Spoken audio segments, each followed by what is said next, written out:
हे hi everyone, कसे आहात सगळे? मजेत? नसतालच एक्झाम जवळ येते, टेन्शन तर रहेगा बेटा. तर तुमचं टेन्शन थोडं कमी करायला मी घेऊन आलो आहे बेटा 10 chapters for 90 plus in boards for physics. Okay, तर याच्यामध्ये तुम्हाला 16 चॅप्टर्स आहेत फिजिक्सच्या बोर्ड एक्झामिनेशन साठी तुमच्याकडे.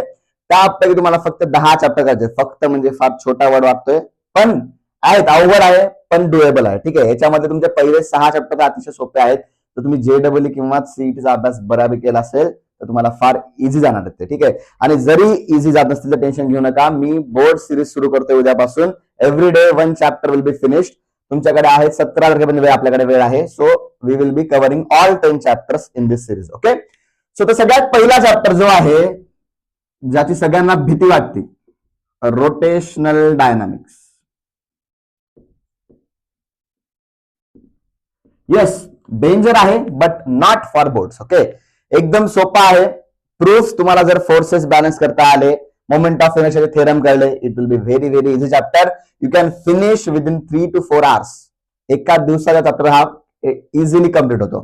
त्यानंतर थोडासा theoretical, mechanical properties of fluids, हा पण तुम्हाला वेटेज आहे 7 मार्काचा. ठीक आहे, थेरॉटिकल आहे, मान्य. हा चॅप्टर बराच जास्त थेरॉटिकल आहे. तुम्हाला बऱ्याच गोष्टी तुम्हाला पाठांतर करावं लागतील, तुम्हाला अंडरस्टँड करून घ्यावं लागतील. पाठांतर इन द सेन्स तुम्हाला डेफिनेशन पाठ करावं लागतील. बऱ्याच डेफिनेशन किंवा तुम्हाला थेरी तुम्हाला याच्यात लिहावं लागेल. ठीक आहे, त्यानंतर आला KTG, kinetic theory of gases. एकदम सिंपल चॅप्टर आहे. ऍव्हरेज प्रेशरचा डेरिव्हेशन तुम्हाला कंपल्सरी यायला पाहिजे. त्यानंतर बऱ्याच गोष्टी आहेत but not so difficult. KTG नंतर थर्मो, हा पण 7 मार्काला आहे. येस, KTG जमला तुम्हाला, थर्मो पण काही जास्त अवघड जाणार नाही. त्यानंतरचा टॉपिक आहे EMI, इलेक्ट्रोमॅग्नेटिक इंडक्शन. येस, हा पण 7 मार्काला आहे.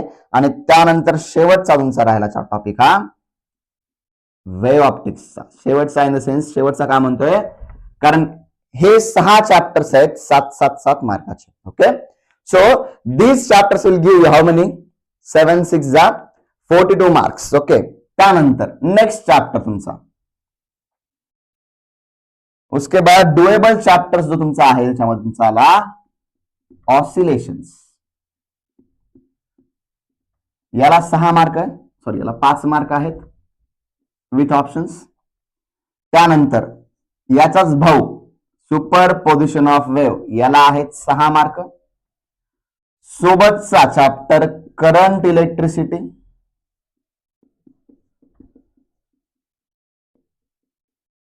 याला पण 6 मार्क. आणि शेवटचा AC सर्किट्स,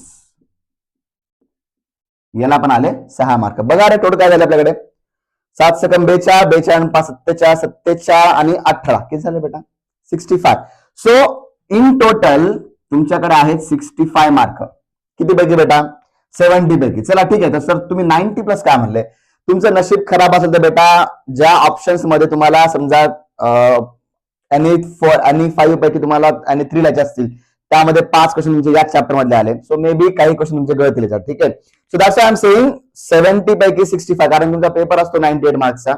त्या 98 पैकी तुम्हाला किती कव्हर करायचं? फक्त 65. सो ओव्हरऑल 70 पैकी 65 आणि तुमचे इंटरनलचे मार्क तुम्हाला पडतील. So overall you can score 90 plus with the help of just 10 chapters out of 16. Okay, तर त्यामधला बघा एकदम सोपा चॅप्टर, डुएबल आहे तुमचा. First and foremost chapter will B AC circuits. एकदम सोपा आहे. ज्यांचं मॅथमॅटिक्स चांगलं आहे, ज्यांना इंटिग्रेशन डेरिव्हेटिव्ह येतो, त्यांच्यासाठी एकदम सोपा chapter.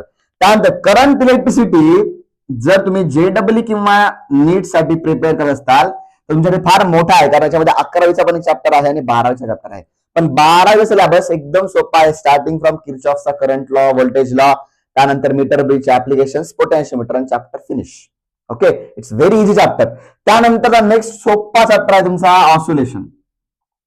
Again same mathematics only. AC circuit type मध्ये याच्यामध्ये ऑसिलेशन मध्ये क्वेश्चन्स आहेत, तुम्हाला डेरिव्हेशन्स आहेत आणि क्वेश्चन्स आहेत. त्यानंतर थोडासा theoretical plus mathematical, super position of wave. तर हे 4 चॅप्टर तुम्हाला, मला वाटत नाही AC सर्किटला तुम्हाला 2-3 घंटे, करंटला पण 2-3 घंटे. जर तुम्ही डेडिकेटेडली चांगला अभ्यास केला तर तुम्ही 3 दिवसात तुम्ही 4 चॅप्टर किंवा जास्तच तुम्ही 4-5 चॅप्टर आरामशीर फिनिश करू शकता. त्यानंतरचा सोपा चॅप्टर म्हणला तर I will suggest KTG. KT is another easy chapter. So उसके बाद आएगा थर्मो, थोडासा मोठा आहे बट अंडरस्टँडिंगला फार सोपा आहे. त्यानंतरचा रोटेशन डायनामिक्स, त्याला मुलं बरेच घाबरतात कारण हवा खूप जास्त आहे चॅप्टरची, JEE आणि ऍडव्हान्स, मेन्स आणि ऍडव्हान्स साठी. त्यानंतरचा सोपा चॅप्टर म्हणलं तर EMI, EMI, वेव्ह ऑप्टिक्स आणि त्यानंतर तुमचे झाले एम्पॉफ. आता एम्पॉफला मी सगळ्यात डिफिकल्ट काय म्हणतो, कारण एम्पॉफ मध्ये खूप जास्त थेअरी आणि बऱ्याच जणांचं, इंजिनियर लोकांचं किंवा डॉक्टर लोक तरी बायोसाठी तुम्ही रट्टा मारता, पण इंजिनियर जनरली रट्टा मारत नाही. ओके, सो त्यांच्यासाठी एम्पॉफची थेअरी पार्ट करणं थोडंसं अवघड जातं. पण हा पण चॅप्टर काय अवघड नाहीये, थोडासा वास्ट आहे थेरॉटिकल वाईज. ठीक आहे, तर सगळ्यात पहिले एसी सर्किट स्टार्ट करा. त्या AC circuits, oscillation, SPOW, current electricity, त्यानंतर वेव्ह ऑप्टिक्स, थर्मो, केटीजी, फार मोठे चॅप्टर्स नाही. ठीक आहे, इलेक्ट्रो तर तुम्हाला कम्प्लिटली गाईड आहे, इलेक्ट्रोची गरजच नाही तुम्हाला याच्यामध्ये एवढं स्कोर करायला. बेसिक आयडिया असेल तर सोडून बस झालं तेवढंच. ठीक आहे, पण पहिले हे 10 चॅप्टर कंपल्सरी आहेत. तर आता बघा याच्यामध्ये मी स्टार्ट करणार आहे पहिला चॅप्टर रोटेशनल डायनामिक्स, जी सगळ्यांना भीती वाटते आणि तीच मला भीती तुमची पहिली घालवायची. ठीक आहे, तर उद्याला मी रोटेशनल डायनामिक्स स्टार्ट करेल आणि संपवेल पण. ठीक आहे, सो स्टे ट्यून. उद्याला तुमचा व्हिडिओ येईल, कम्प्लीट व्हिडिओ येईल पूर्णपणे. It will be somewhere around 2 hours video, पण जास्त तुम्हाला डीप मध्ये मी एकदम सांगणार नाही. जेवढं तुम्हाला बोर्डसाठी लागेल तेवढं सांगणार आहे, जेणेकरून तुम्हाला कॉन्फिडन्स यावा आणि तुमचे स्कोरिंग पटापट वाढायला पाहिजे. ठीक आहे, सो कल मिलेंगे. Will stop for the. Thank you.